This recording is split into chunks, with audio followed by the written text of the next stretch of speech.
Si vous êtes là, c'est pour chanter avec nous. Hein. Vous êtes tous prévenus.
Carrière.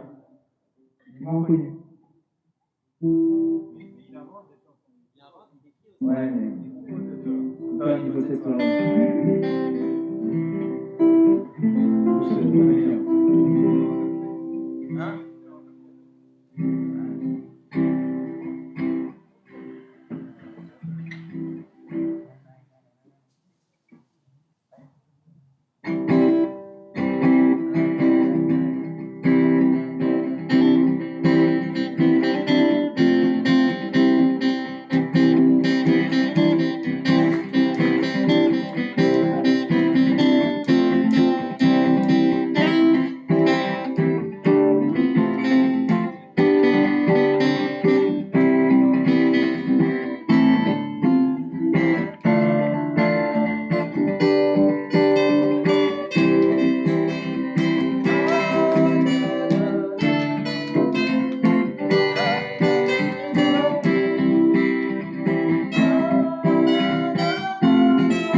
Baruch Hashem, on a l'occasion d'innover grâce à Aaron et à Raphaël. Grâce à Aaron et à Raphaël, d'innover ici à Malka. Suite à David Ameller, on sait que David Ameller a fait cette Souda parce qu'il avait promis, enfin, que beaucoup avaient dit qu'il devait mourir Shabbat. Et Baruch Hashem, chaque Shabbat qui passait, ça faisait lui donner une semaine en plus. C'est pour ça que David Amelech avait instauré chez lui une Souda Todaya qui a une semaine de plus à vivre. Il y a certains minagim, pas tous, même au Maroc, ils ont l'habitude de dire 70 fois et Yom Ha'avi. Pourquoi? Parce que d'une certaine manière, le vendredi, le Motsei Shabbat, c'est ce qui va annoncer qu'il va se passer pendant toute la semaine.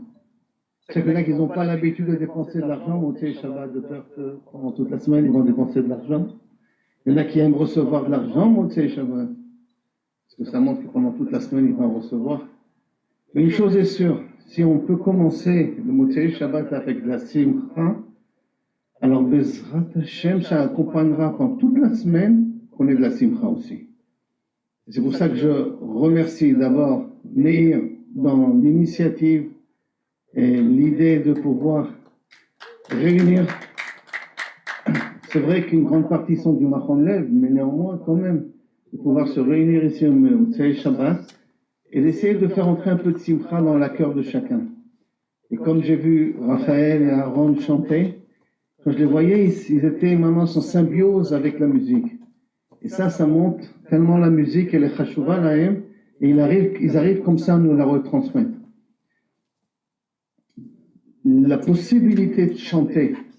la possibilité d'exprimer à Kadosh Baruch Hu, à part les mots, ce que le cœur ressent, c'est un des éléments qui est le plus important dans la Vodat Hashem d'un juif.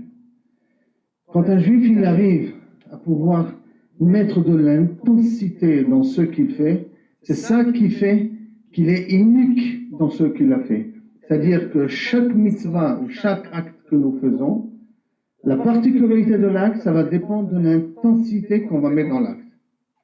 Et cette intensité, c'est la plus importante, comme nous connaissons dans Parashat Ki Tavo, Tachat asher lo avad et Hashem besimcha mikol tuv. Cette notion de servir à Kadosh Baruch Hu besimcha, d'avoir le zchut d'être un juif et d'être proche d'Akadosh Baruch Hu, ça devrait nous réjouir à chaque instant.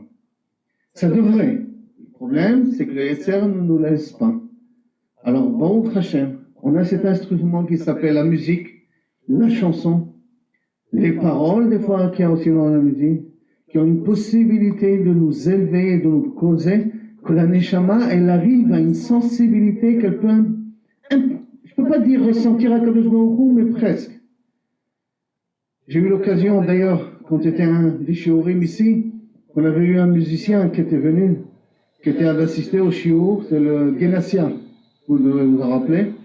Et quand j'avais dit que la musique, ça nous amène à un niveau très élevé, et lui c'est un musicien qui est assez connu en France, et la réponse elle a été, vous pouvez même pas vous imaginer jusqu'à combien.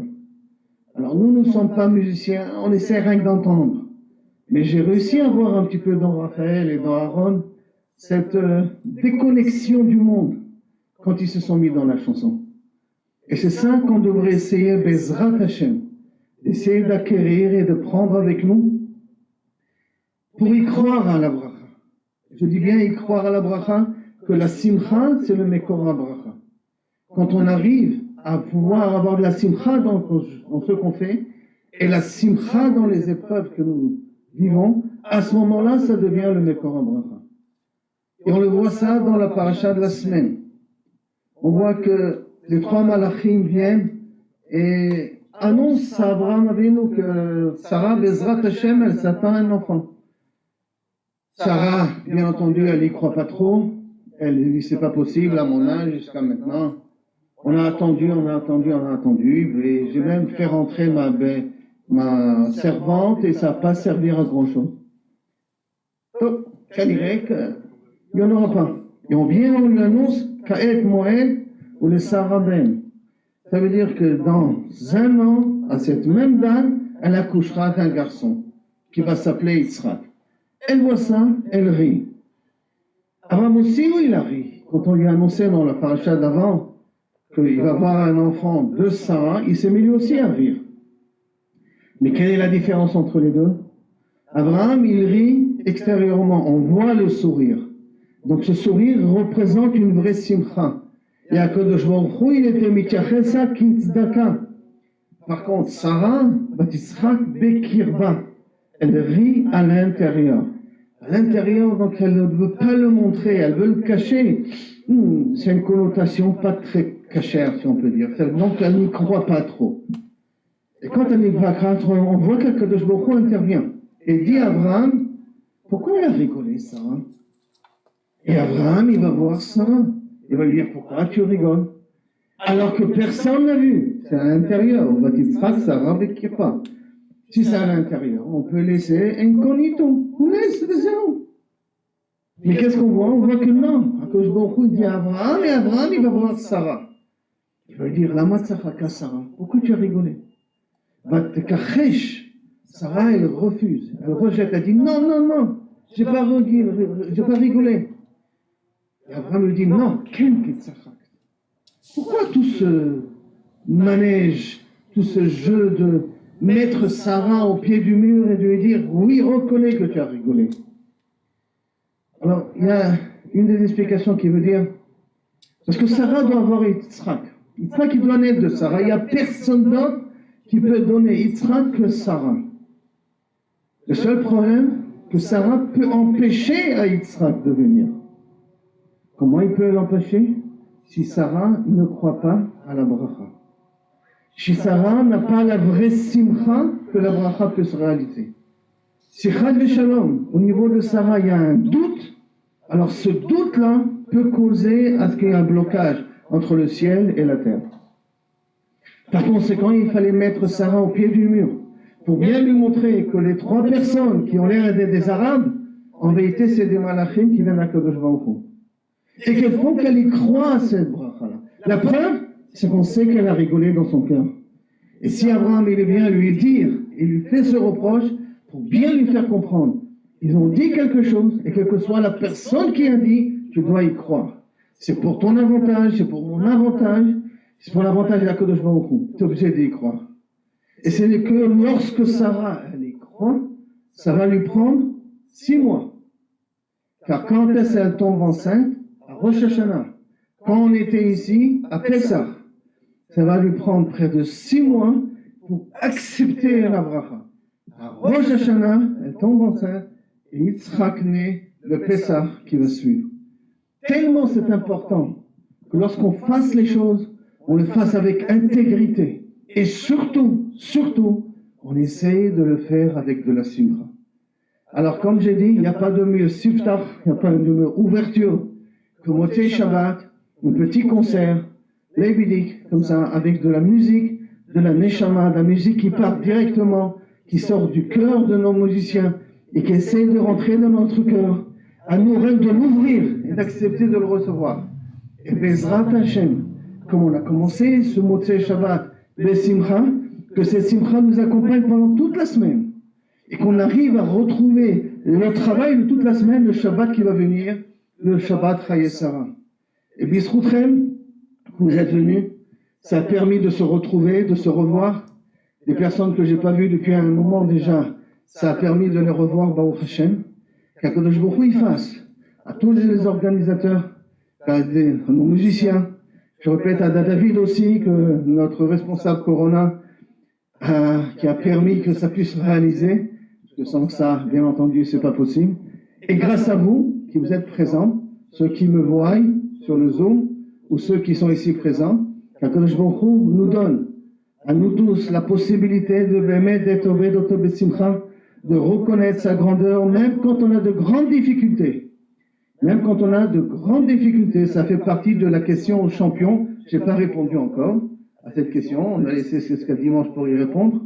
Mais ça fait une allusion un petit peu à la question qu'on avait demandée pour la paracha de la semaine, qui est mais entre Hachouv, que chacun de nous arrive, quelle que sera la situation et quelle que sera la difficulté, de voir la main d'Akadosh Baruch Hu et de mettre de la simcha là-bas. Et dès qu'on y mettra de la simcha, alors Bezrat Hashem, toutes les portes vont s'ouvrir pour nous.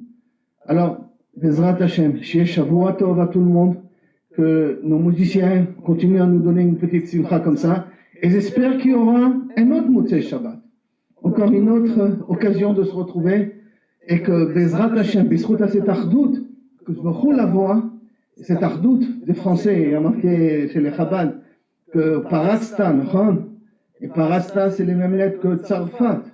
Donc, ou Parasta, peut-être, grâce aux Français, on y le dire. Mais qu'il y a cette ardoute-là qui existe et qui se consolide de plus en plus, comme ça, Bezrat Hashem, que je nous regarde, et dit, s'il y a des Juifs, avec tous leurs différends, qui s'aiment quand même, alors peut-être il y a l'Ezman, Geulateinu, Shiniske, le Karov, Mamash, et Mishiach, Tzidkenu, B'mirav Yaminu, Amen.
Shall we go?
יש לך כאן